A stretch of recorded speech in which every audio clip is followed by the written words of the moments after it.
Hello friends, probability theory का extra class में एक बार समरी क्लास कर लिया जाए। चैप्टर को समझने के बाद एक बार वहाँ के की कंसेप्ट्स को सम अप करके इस टॉपिक को कंप्लीट करते हैं। So here we go, extra class from old NCERT probability theory. Definitions इत्यादि समझने के बाद एक बार की कंसेप्ट्स की पुनरावृत्ति कर ली जाए। प्रोबेबिलिटी थ्योरी मैथ्स का एकमात्र चैप्टर है जिसमें फॉर्मूले नहीं होते। अ फॉर्मूलालेस चैप्टर ऑफ मैथमेटिक्स, दो नॉट द इजीएस्ट, ये हमने चर्चा की थी। इस अध्याय में आपको कोई खास कैलकुलेशन नहीं करने हैं, कोई विशेष फॉर्मूले भी नहीं होते हैं। सभी आंसर्स फ्रैक्शंस के रूप में होते हैं, रैशनल नंबर्स, प्रॉपर फ्रैक्शंस। तो एक सावधानी की बात यह है कि to a beginner it does not feel like mathematics. कई बार लगता है कि ये तो बहुत आसान है, इसमें तो कोई फॉर्मूला भी नहीं है, कोई कैलकुलेशन भी, लेकिन सोचना इसमें बहुत कुछ होता है। There is a lot of thinking involve. So एक वार्निंग है कि इसको, इस चैप्टर को आसान ना समझें। ऑन द कॉन्ट्ररी, ये कई लोगों के लिए बहुत ज़्यादा डिफ़िकल्ट चैप्टर होता है। और डिस्क्रीट मैथमेटिक्स गणित की वो शाखा है जिसमें हम काउंटेबल ऑब्जेक्ट्स के बारे में पढ़ते हैं, जिन वस्तुओं की हम गणना कर सकते हैं, अर्थात natural numbers.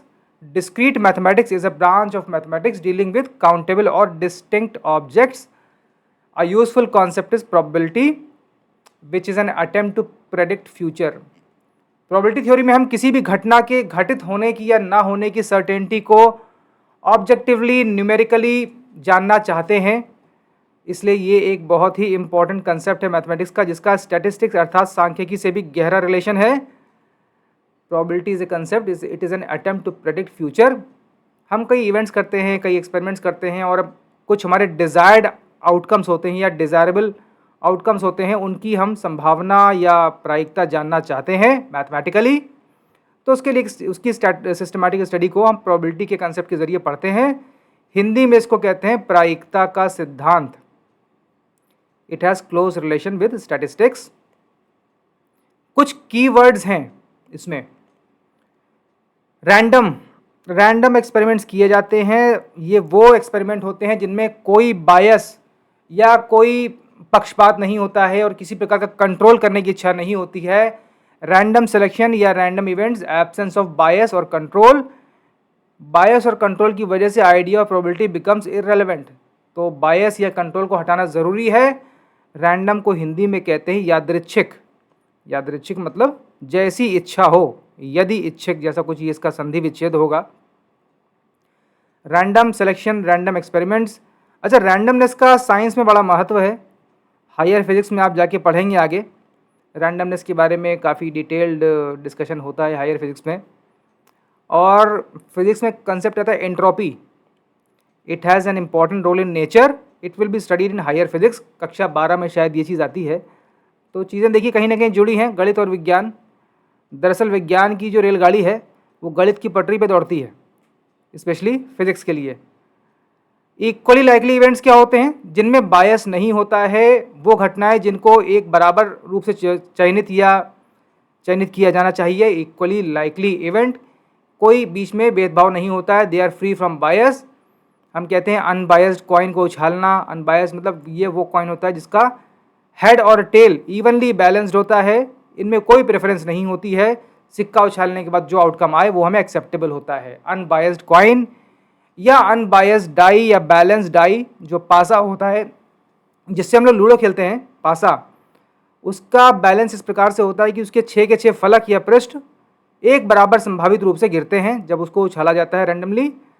A well shuffled deck of cards, ताश के पत्तों की गड्डी जिसको बराबर से फेंटा गया हो और कोई पैटर्न ना हो। All this is to eliminate bias और कंट्रोल। और उसके बाद ही प्रोबेबिलिटी के एक्सपेरिमेंट्स करने का कोई महत्व रहता है। Otherwise with an introduction of bias the idea of probability becomes vitiated और इररेलेवेंट। तो रैंडम एक टर्म है, रैंडमनेस एक बड़ा इंपॉर्टेंट कंसेप्ट है प्रोबेबिलिटी में, इसे आप नोट कर लें। हाँ, हमारी अप्रोच क्या होती है? हम एम्पिरिकल प्रोबेबिलिटी कुछ ट्रायल्स करके निकालते हैं, फिर कई सारे ट्रायल्स करके उसकी ओवरऑल प्रोबेबिलिटी निकाली जाती है।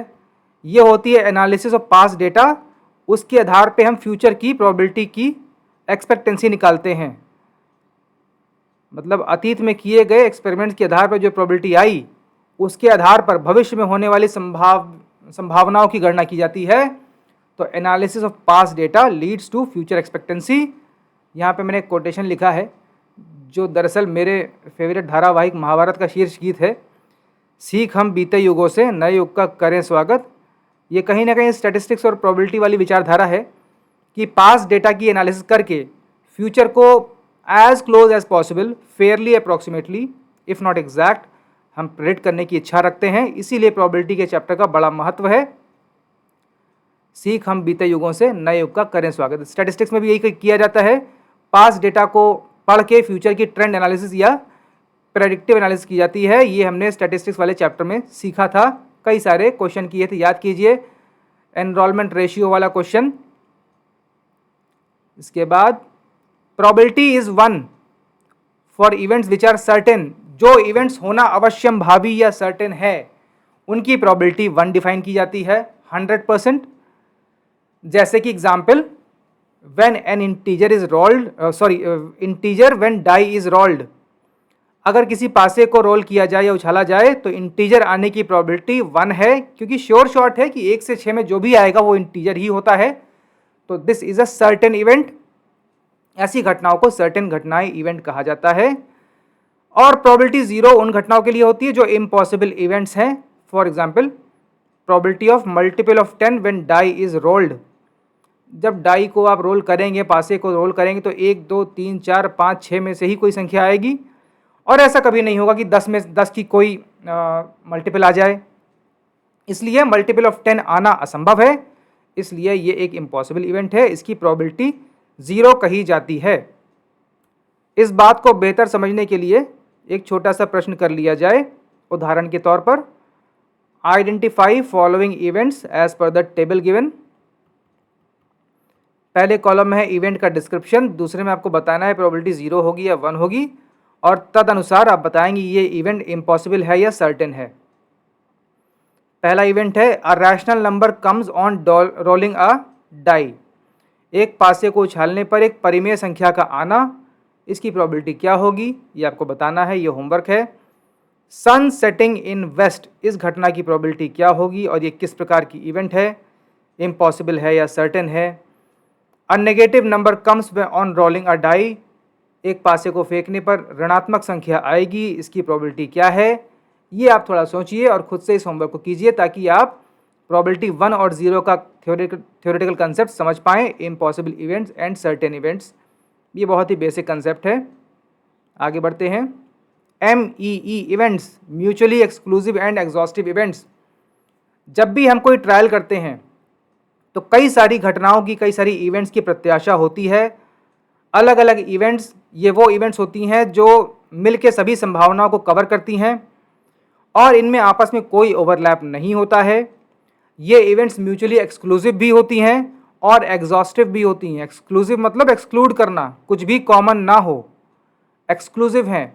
और एग्जॉस्टिव मतलब उन सभी इवेंट्स को मिला दिया जाए तो कोई भी संभावना बच ना जाए। MEE शॉर्ट में कहेंगे, mutually exclusive and exhaustive events. ये बड़ा इंपॉर्टेंट कंसेप्ट है ओवर काउंटिंग या अंडर काउंटिंग से बचने के लिए। उदाहरण के तौर पे पेयर ऑफ इवेंट्स E1 और E2 को देखें। E1 है इट रेन्स टुडे, E2 है it does not rain today. ये दोनों MEE इवेंट्स है, म्यूचुअली एक्सक्लूसिव और एग्जॉस्टिव हैं, क्योंकि इन दो के अलावा कोई तीसरी संभावना नहीं बचती है और इन दोनों में कोई भी ओवरलैप नहीं है, या तो वर्षा होती है या वर्षा नहीं होती है। इसलिए इन दोनों इवेंट्स को मिला के कहा जाएगा they are mutually exclusive and exhaustive events.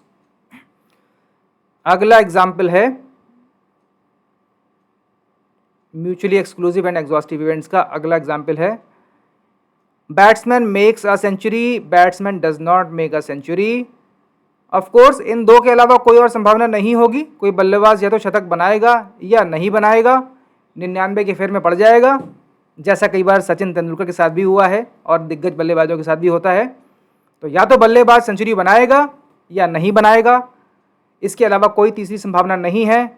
और ये दोनों घटनाएं कभी एक साथ तो होंगी नहीं कि बना भी लिया और नहीं भी बनाया। तो ये दोनों भी MEE इवेंट्स हैं, mutually exclusive and exhaustive events हैं। शॉर्ट में MEE लिखा गया है। तीसरा एग्जाम्पल देखते हैं।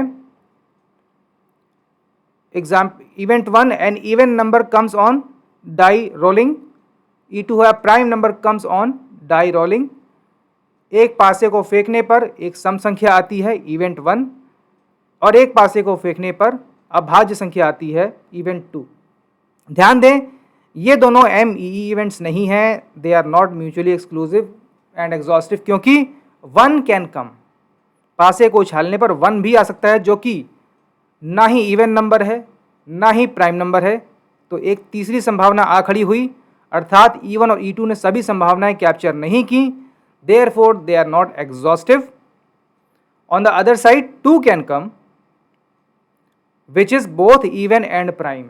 अगर 2 आ गया तो E1 और E2 साथ में घटित हो जाएंगी, अर्थात E1 और E2 ओवरलैप कर रहे हैं। और हमारी परिभाषा है कि E1 और E2 को ओवरलैप या कुछ कॉमनैलिटी नहीं होना चाहिए, उनको साथ में घटित होना नहीं चाहिए, अर्थात ये एक्सक्लूसिव इवेंट्स नहीं हैं। तो इस उदाहरण में आपको एक ऐसा एग्जाम्पल मिला कि ये दो घटनाएं E1 और E2 ना तो एग्जॉस्टिव हैं ना ही एक्सक्लूसिव हैं। अब आप कुछ एग्जाम्पल ऐसे ढूंढिए जिसमें एग्जॉस्टिव हो रहा है लेकिन एक्सक्लूसिव नहीं हो रहा है, और एक्सक्लूसिव हो रहा है लेकिन एग्जॉस्टिव नहीं हो रहा है। ये होमवर्क है, दैनिक जीवन से ऐसी घटनाएं सोचिए, इमेजिन कीजिए, इससे आपकी समझ इस कंसेप्ट को लेकर और प्रबल होगी, सुदृढ़ होगी। इसके बाद होमवर्क है, test if the following pairs of events are MEE और नॉट। आपको होमवर्क करना है, पता करें pair of events mutually exclusive और एग्जॉस्टिव है कि नहीं। E1 पहला है E1 it is a leap year, और E2 it is not a leap year. बताइए ये MEE है कि नहीं। E1 India wins a test match, E2 India loses a test match. आपको बताना है कि ये E1 E2 mutually exclusive and exhaustive है कि नहीं। टेस्ट मैच में कौन कौन से आउटकम होते हैं, हो सकते हैं, ये सब सोचिएगा। It is test match, not ODI और T20। E1 E2, E1 is an odd number comes on rolling a die, E2 a prime number comes on rolling a die। आपको पता करना है ये दोनों घटनाएं म्यूचुअली एक्सक्लूसिव और एग्जॉस्टिव हैं या नहीं। ये होमवर्क आप करें, इस तरह की और घटनाएं सोचें और इस एक्सरसाइज को खुद से करें अपनी बेहतर समझ के लिए। Mutually exclusive and exhaustive event में आपको सेट थ्योरी का थोड़ी सी भनक पड़ेगी, थोड़ा इंट्यूशन होगा यदि आपने पढ़ रखी है। वैसे तो सेट थ्योरी अभी नहीं आती है, 11वीं कक्षा में आती है, लेकिन अगर कोई स्टूडेंट्स ऐसे भी देख रहे हैं जिन्होंने आगे की कंपटीशन की पढ़ाई करते हुए सेट थ्योरी पढ़ी है और इस वीडियो को देख रहे हैं, तो कहीं ना कहीं आपको एक गंध आएगी सेट थ्योरी की। You will feel an aroma और intuition of set theory for those who have studied it. It has a deep connection with probability theory and it will be studied in class 11th when I will do this course। तो हम पढ़ेंगे class 11th में कि set theory के आधार पर probability को और कैसे गहराई से समझा जाता है। ये कक्षा 12 तक चलता है कंसेप्ट, और सेट थ्योरी कक्षा 11 में शुरू होती है शायद CBSE में। एप्लीकेशन देख लिए जाएँ चलते चलते, अभी चैप्टर समाप्ति की ओर है। बेसिक कंसेप्ट कवर हो गए हैं जो आपके स्तर पे पूछे जाएंगे कक्षा 9 के लेवल के। Applications, games, sports, tournament, betting. Games में, स्पोर्ट्स में, टूर्नामेंट, बेटिंग गेम्स में, शर्तों वाले गेम में कोई कैसीनो का business it can not be profitable without understanding of probability. आप में से यदि कोई बेटिंग का गेम खेलना चाहता है या कैसीनो ट्राई करना चाहता है भविष्य में, तो ध्यान दें कैसीनो का बिजनेस इस प्रकार डिज़ाइन किया जाता है कि प्रोबेबिलिटी की पहले ही back of the envelope calculation कर ली जाती है कैसीनो ओनर द्वारा। उसी हिसाब से चांसेस ऐसी रखी जाती हैं कि आपके जीतने की संभावनाएं प्रोबेबिलिटी कम से कम हो, what ever game you choose, what ever option you choose, otherwise it can not be profitable without understanding probability. सभी गेम्स में इस कंसेप्ट को यूज़ किया जाता है। इंश्योरेंस बिजनेस में प्रोबेबिलिटी थ्योरी का बहुत इस्तेमाल होता है। इंश्योरर्स को प्रेडिक्शन करनी होती है कि कोई हादसा होगा कि नहीं, क्योंकि यदि हादसा होगा तो उनको मुआवजा देना पड़ेगा, कॉम्पनसेशन देना पड़ेगा, which is covered under the terms of insurance. So any insurance company must assess the probability of any disaster which is insured against। ये एप्लीकेशन है, बहुत बड़ा एक क्षेत्र है इंश्योरेंस का जिसमें प्रोबेबिलिटी थ्योरी का इस्तेमाल होता है। ज्योग्राफी, वेदर प्रेडिक्शन एंड मेटीरियोलॉजी, मौसम विज्ञान, इसका इस्तेमाल होता है कि मौसम की घटनाओं को चूँकि पूरी तरह अभी समझा नहीं जा सका है, हालांकि सुपर कंप्यूटर्स द्वारा काफ़ी हद तक वेदर प्रेडिक्शन मॉडल्स बनाए गए हैं, लेकिन वो भी काफ़ी हद तक प्रोबेबिलिस्टिक ही है। और डिज़ास्टर प्रिपरेशन अर्थात जो नेचुरल डिज़ास्टर्स होते हैं, बाढ़ या आंधी तूफान, सुनामी, अर्थक्वेक, इनके बारे में, वेदर और क्लाइमेटोलॉजी के बारे में पढ़ने के लिए प्रोबेबिलिटी थ्योरी का इस्तेमाल किया जाता है। लैंडस्लाइड और एवलांच, इस तरह के इवेंट्स के लिए ज्योग्राफी में प्रोबेबिलिटी का इस्तेमाल होता है। इकोनॉमिक्स, अर्थशास्त्र, stock market, financial markets, consumer preferences. Economics में एक स्टॉक मार्केट और शेयर मार्केट के बारे में तो लगभग हर किसी ने सुन रखा होगा आजकल।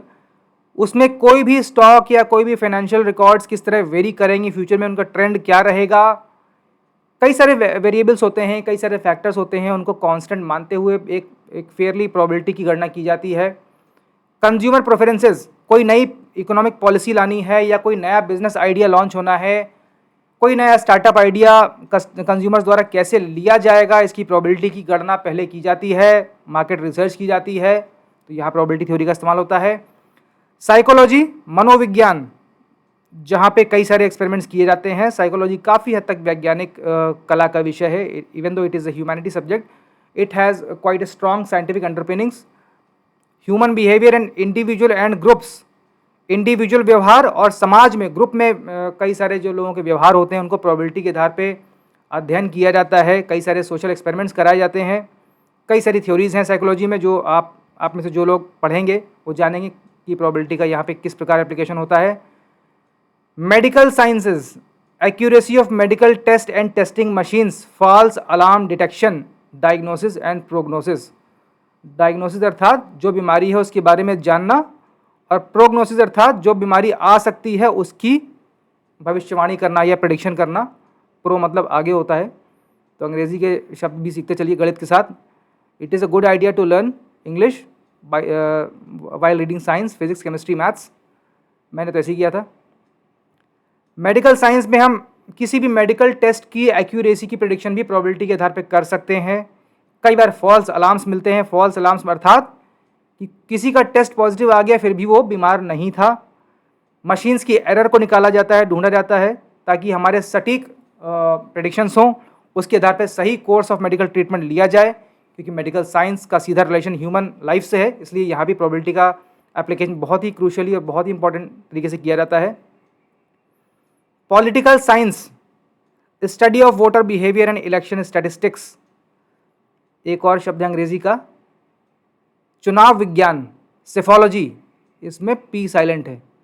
जैसे साइकोलॉजी में पी साइलेंट है, उसी तरह सेफोलॉजी में भी पी साइलेंट है। चुनाव विज्ञान को समझने के लिए प्रोबेबिलिटी थ्योरी का इस्तेमाल किया जाता है।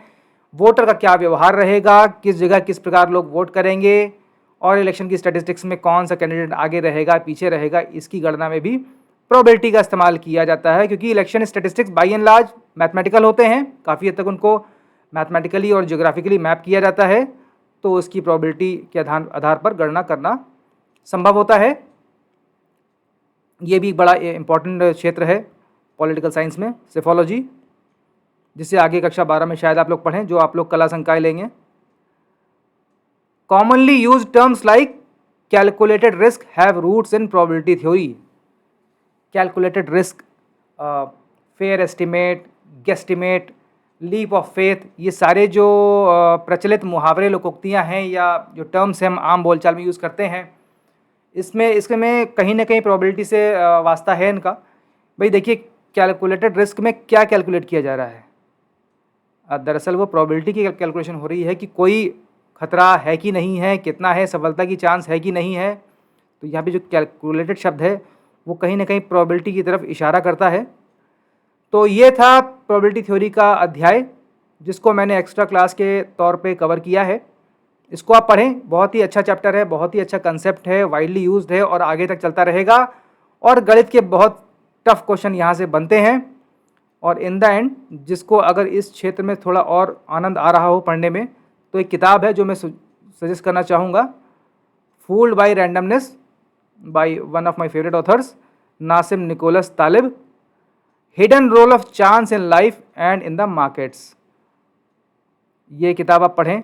इसमें प्रोबेबिलिटी थ्योरी के बारे में काफ़ी कुछ डिस्कशंस हैं, हालांकि थोड़ी सी एडवांस लेवल की अंडरस्टैंडिंग मांगती है, जो अभी क्लास 9 पे तो आप छोटे हैं। फिर भी अगर जिसको पढ़ने का शौक़ है, किताबें पढ़ने का शौक़ है तो this is a good book, I would recommend, जिससे आप प्रोबेबिलिटी थ्योरी को थोड़ा सा हट के समझ पाएंगे और इसकी कितने वाइडर एप्लीकेशंस हैं। इस प्रकार ये क्लास यहाँ समाप्त होती है और कक्षा 9 की जो एक्स्ट्रा क्लासेस हैं वो मैंने समाप्त कर दी हैं फ्रॉम ओल्ड एनसीईआरटी। हमने पढ़ा एरिया और प्रोबेबिलिटी। इस प्रकार ये कोर्स आज यहाँ फॉर्मली एंड होता है कक्षा 9 का एनसीईआरटी का, covering old NCERT and new NCERT. हमने बीच बीच में ओल्ड एनसीईआरटी के कुछ कंसेप्ट अपने रेगुलर चैप्टर्स में भी शामिल किए हैं, वो आप क्लासेस देखें तो आप नोट करेंगे। Okay, this class is over here और अब जल्दी ही कक्षा 10 का सिलेबस शुरू किया जाएगा। NCERT class 10 will be started very soon. Okay, this class is over, good bye.